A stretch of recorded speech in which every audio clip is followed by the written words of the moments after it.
तो hello everyone. आज हम लोग बात करने वाले हैं सीजीपीए के बारे में। तो जैसा कि ज़्यादातर स्कूल्स में परसेंटेज सिस्टम चलता है क्लास 11th और 12th में, वैसे ही ज़्यादातर कॉलेजेस में सीजीपीए सिस्टम चलता है, जिसका फुल फॉर्म होता है क्यूमुलेटिव ग्रेड पॉइंट एवरेज। तो आइए देखते हैं कि ये कैलकुलेट कैसे होता है। तो जैसे कि परसेंटेजेस जो होते हैं वो आउट ऑफ 100 होते हैं, वैसे ही सीजीपीए जो होता है वो आउट ऑफ 10 होता है। इसमें बेसिक डिफरेंस ये आता है हमारे कॉलेज बिट्स पिलानी में कि यहाँ पे हर एक सब्जेक्ट का वेटेज अलग अलग होता है। किसी सब्जेक्ट का वेटेज हाई होता है, किसी का लो होता है। जैसे आप 12th में अगर होंगे तो आपको याद होगा कि फिजिक्स केमिस्ट्री मैथ्स है, तो तीनों का वेटेज सेम रहता था। अगर आपने तीनों में 100 स्कोर किया तो आपका परसेंटेज 100 होगा, अगर तीन ही सब्जेक्ट है तो फिजिक्स केमिस्ट्री मैथ्स। और अगर आपने किसी एक में कम किया तो लाइक एक में अगर आपका 0 आ गया तो 66% बनेंगे। लेकिन ऐसा यहाँ नहीं है। यहाँ पे फिजिक्स लाइक एग्जांपल दे रहा हूँ, यहाँ पे ए बी सी तीन सब्जेक्ट है अगर कॉलेज में, तो किसी एक का वेटेज ज़्यादा हो सकता है, किसी एक का वेटेज कम हो सकता है। इसका मतलब ए बी सी में से अगर सी में 0 आ गया तो इसका मतलब ये नहीं है कि 66% ही बनेंगे या 6.6 CGPA ही बनेगा। ये अप डाउन भी हो सकता है। तो चलिए उस पर बात करते हैं। तो चलिए एग्जांपल लेते हैं। ये फर्स्ट ईयर का फर्स्ट सेमेस्टर है और यहाँ पे ये सारे सब्जेक्ट्स हैं फर्स्ट ईयर के फर्स्ट सेमेस्टर में। और जैसा कि मैंने कहा था उनका वेटेज होता है, तो ये रहा उनका वेटेज। इसका 2 है। लाइक बायोलॉजी लैब का अगर 1 है तो उससे डबल है इंजीनियरिंग ग्राफिक्स का 2 टाइम्स, और जनरल बायोलॉजी का 3 टाइम्स, इससे ट्रिपल है।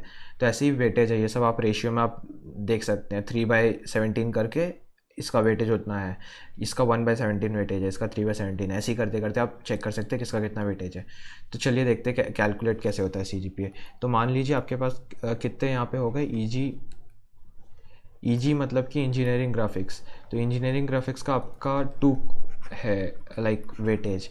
तो आप यहाँ पे अभी वो नोट कर लो। वैसे ही बायोलॉजी लैब का 1 है, जनरल बायोलॉजी का 3 है, केमिस्ट्री लैब का 1 है, जनरल केमिस्ट्री का 3 है, मैथमेटिक्स 1 का 3 है, फिजिक्स लैब का 1 है, और MOW जो कि मैकेनिक्स ऑसिलेशन ऑफ वेव है उसका 3 है। तो पहले तो आप ये एक बात नोट कर लो कि जो ग्रेड ए होता है उसका 10 होता है पॉइंट्स। इस पर मैं आप आऊँगा, ये है क्या चीज़। ए माइनस इसका 9 होता है, फिर बी इसका 8 होता है, बी माइनस इसका 7 होता है, सी 6 होता है, सी माइनस का 5 होता है, डी 4, ई का आई थिंक ई का 2 होता है, ना कि 3। ई का बेसिकली 2 होता है। तो ये सब आपके ग्रेड पॉइंट्स है। लाइक अगर आपको बायोलॉजी लैब में ए मिलता है तो आपको 10 पॉइंट्स मिलेंगे। अगर आपको इंजीनियरिंग ग्राफिक्स में ए मिलता है मतलब 10 × 2 मिलेंगे। ये जो पावर है उससे मल्टीप्लाई करना पड़ेगा, 10 × 2। फॉर एग्जांपल अगर आपको जनरल बायोलॉजी जिसका कि वेटेज 3 है उसमें आपको बी माइनस मिलता है, तो आपका जो पावर होगा उसका 7 × 3 21 हो जाएगा।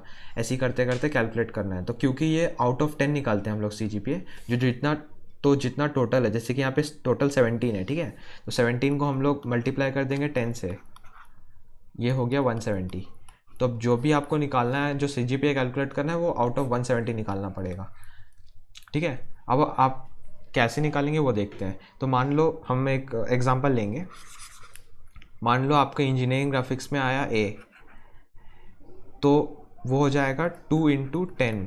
2 क्यों? क्योंकि 2 उसका पावर है, यहाँ पे यूनिट 2 उसका पावर है उतना। और 10 मतलब कि आपका ए आया है उसमें, तो ये 20 हो गया।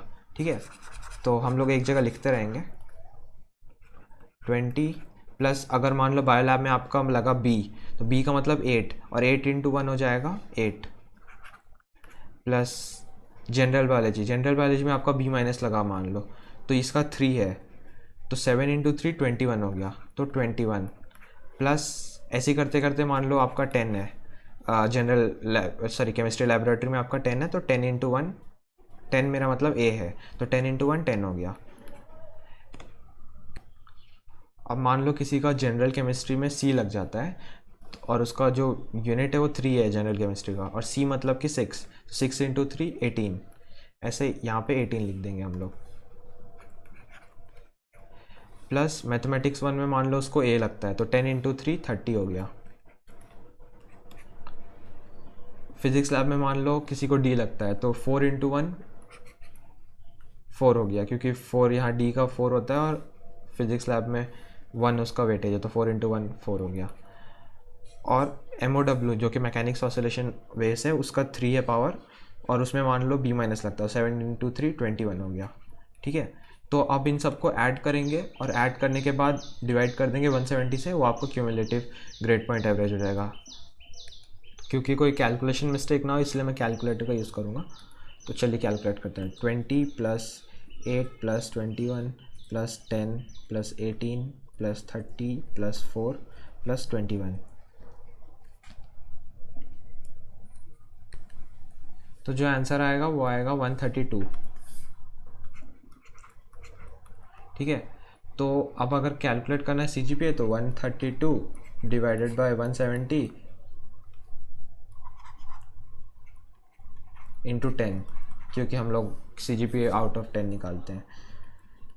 तो 132 डिवाइडेड बाय 170 ये हो जाएगा 0.776, और इसमें हम 10 मल्टीप्लाई करेंगे तो हो जाएगा 7.76। तो जो फर्स्ट सेमेस्टर की आपकी जो CGPA है, जो CGPA तो पूरे जो क्यूमुलेटिव है वो, लेकिन क्योंकि एक सेमेस्टर का निकाले इसीलिए हम लोग इसको सेमेस्टर ग्रेड पॉइंट बोल सकते हैं, SGPA। तो जो आपकी फर्स्ट सेमेस्टर की SGPA है वो 7.7 हो गई। ओके, तो ऐसे ही आप और भी सेमेस्टर्स की CGPA निकाल सकते हो। जैसे यहाँ पे 20 है तो 20 इंटू 10 200, तो डिनोमिनेटर में आपको 200 रखना पड़ेगा, और ये आपके इंडिविजुअल कोर्सेज के यूनिट्स हैं। तो मिनिमम जो होता है वो 1 होता है और जो मैक्सिमम होता है वो 5 होता है। आप 5 वाले कोर्सेज भी देख लोगे, ये जैसे प्रैक्टिस स्कूल 1 है ये 5 का होता है, नहीं मैक्सिमम शायद 20 होता है। हाँ, ये प्रैक्टिस स्कूल जो होता है वो 20 यूनिट्स का होता है। जो ये कोर्सेज होते हैं उनमें मैक्सिमम 5 का होता है। ऐसे ही आप CGPA कैलकुलेट कर सकते हो आप जब कॉलेज में आओगे तो, या अगर आप कॉलेज में हो तो। थैंक यू वेरी मच देखने के लिए वीडियो को। अगर आपको पसंद आए तो लाइक कर सकते हैं। Thank you very much.